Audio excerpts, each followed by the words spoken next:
আবারও স্বাগত জানাচ্ছি ২১শে বিজনেসে। সঙ্গে আছি আমি হিরো জুমান। দর্শক, এই অনুষ্ঠানের মাধ্যমে আমরা আপনাদেরকে জানিয়ে দেই দেশ বিদেশের ব্যবসা বাণিজ্য, অর্থনীতি ও শেয়ার বাজারের সর্বশেষ খবরাখবর। দর্শক, শুরুতে জানিয়ে দিচ্ছি শেয়ার বাজারের এই মুহূর্তের দিন শেষের খবরাখবর।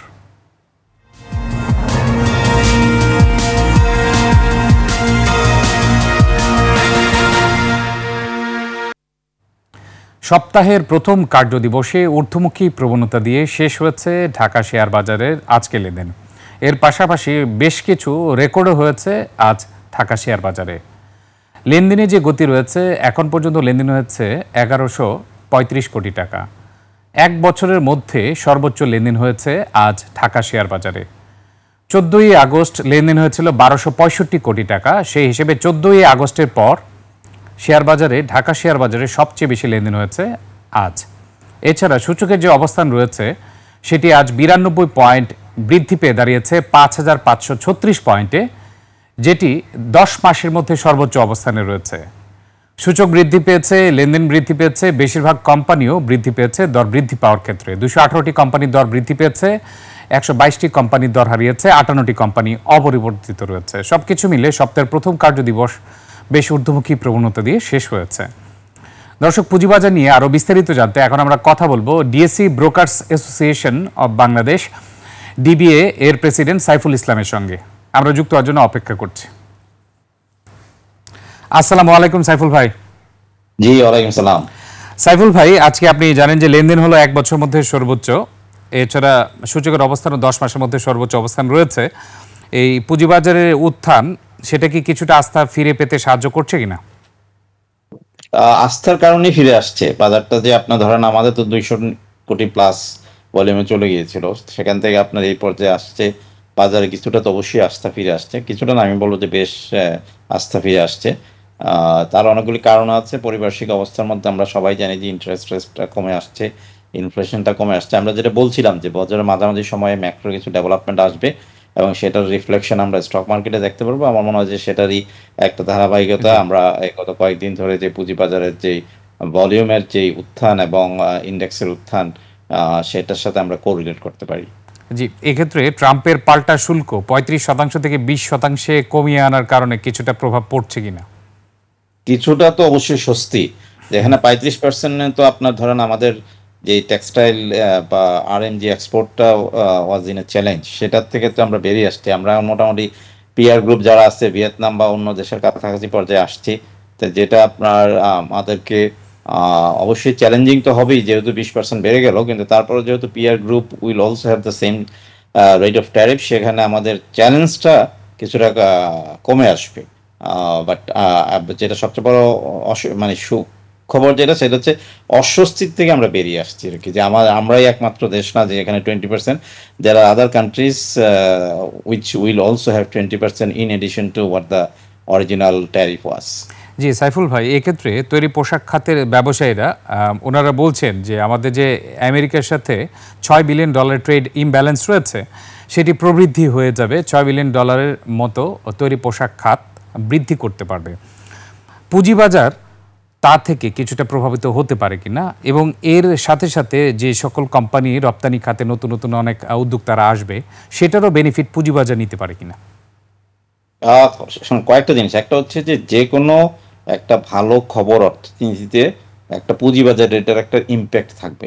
পুঁজিবাজারটা হচ্ছে আপনার ধরেন আপনার অর্থনীতি, যেটা আমরা মূল অর্থনীতিটার রিফ্লেকশনটি হচ্ছে স্টক মার্কেট। হ্যাঁ, আপনি বলতে পারেন যে আমাদের total export in the US market is less than what it should have been, কিন্তু এটা তো ইনক্রিজ হচ্ছে। তো সেখানে একটা তো আপনার আশার করাই যেতে পারে যে এক সময় যদি আমরা কম্পিটিটিভ থাকতে পারি, যে $8 বিলিয়ন যে এক্সপোর্টটা, সেটা হয়তো বেড়ে 16 বিলিয়নে কোনো এক সময় হবে। এবং যখনই আপনার টোটাল যখন এক্সপোর্টটা বাড়বে, it will have a repel effect on the banking সেক্টরে। আমরা ভালো সুফল পাবো, অন দ্য ম্যানুফ্যাকচারিংয়ে পাবো, নট অনলি দ্যাট গার্মেন্টসে পাবো, হয়তো আমরা লেদার ফুটওয়্যারে পেতে পারি, অন্য বিজনেসও পেতে পারি। এক্ষেত্রে আপনি অন্য বিজনেসের কথা বলছেন, অন্যান্য সেক্টরের কথাও কিন্তু ভাবা হচ্ছে, নলেজ শেয়ারিংয়ের কথা ভাবা হচ্ছে যে অন্যান্য সেক্টরকেও কীভাবে এগিয়ে নিয়ে আসা যায়। সেই জন্য আমার আরেকটি প্রশ্ন ছিল যে আসলে পুঁজিবাজারে তালিকাভুক্তির জন্য অথবা পুঁজিবাজার থেকে সহায়তা করা যায় কিনা উদ্যোক্তাদের সেক্ষেত্রে? পুঁজিবাজারের কাজই হচ্ছে সহায়তা করা। আমাদের এটাই হচ্ছে যে আনফরচুনেট ইভেন্ট যে পুঁজিবাজার হচ্ছে we are here to supply the capital. পৃথিবীতে সবচেয়ে মানে কস্টলি কম্পোনেন্ট হচ্ছে ক্যাপিটাল।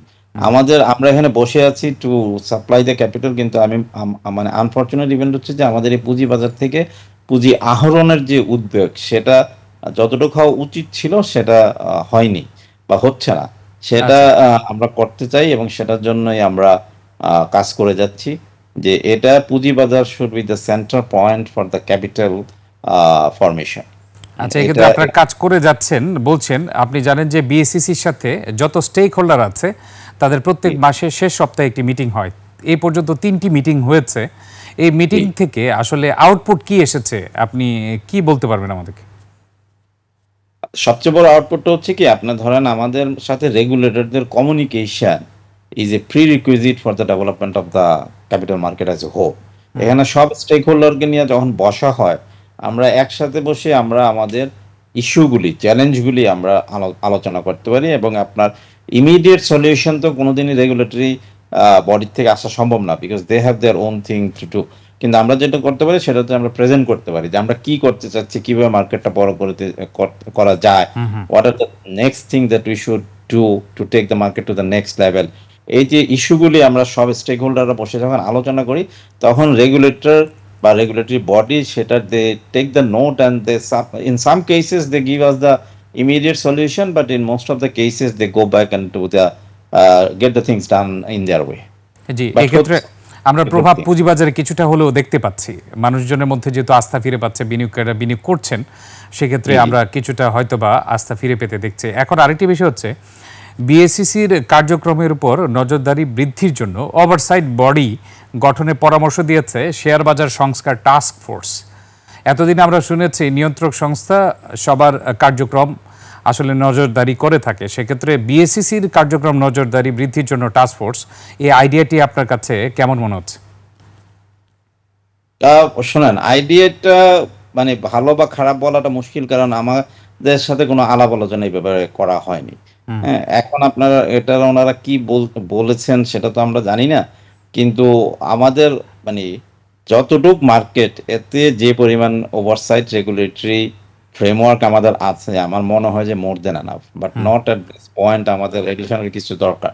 তো সেখানে আমরা আই ডোন্ট নো অ্যাকচুয়ালি, আমি যেহেতু I haven't had the access to what they say, এটা আমি এখন কমেন্ট করতে চাচ্ছি না। তবে আমি যদি আরেকটু ঘুরিয়ে বলি, আপনি জানেন যে এর আগে বিএসসিসির চেয়ারম্যান হিসেবেও আসলে কারসাজির সাথে জড়িত থাকার অনেক প্রমাণ এসেছে, বিচারাধীন রয়েছে।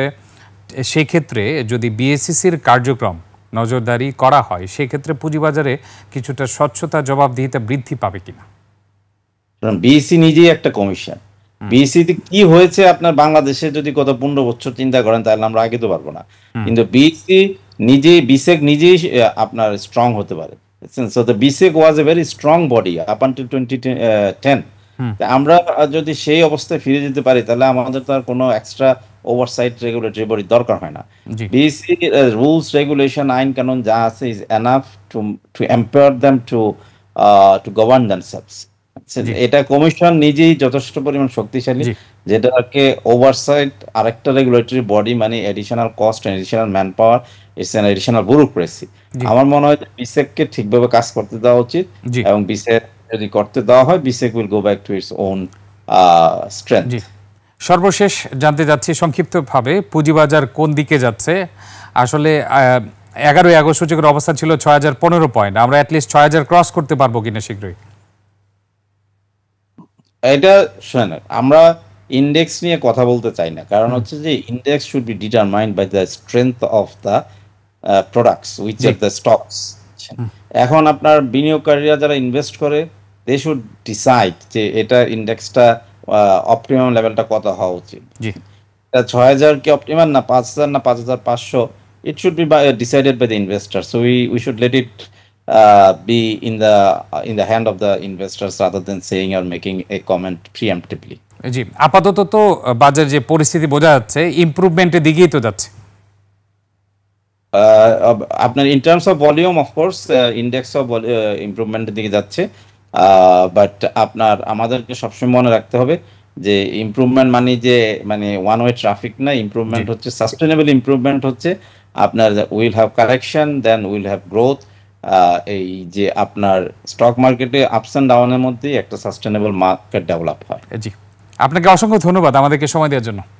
জি, থ্যাংক ইউ ভেরি মাচ। জি জি, আসসালামু আলাইকুম। ওয়ালাইকুম আসসালাম। দর্শক, এতক্ষণ আমরা পুঁজিবাজার পরিস্থিতি নিয়ে কথা বলছিলাম ডিএসি ব্রোকার্স অ্যাসোসিয়েশন ডিবিএ এর প্রেসিডেন্ট সাইফুল ইসলামের সঙ্গে। দর্শক, এবার নিচ্ছে একটা বিরতি। বিরতির পর দেশ বিদেশের ব্যবসা বাণিজ্য ও অর্থনীতির নানা খবর নিয়ে আসছেন সাদিয়া লাবনী। ততক্ষণ আমাদের সঙ্গেই থাকুন।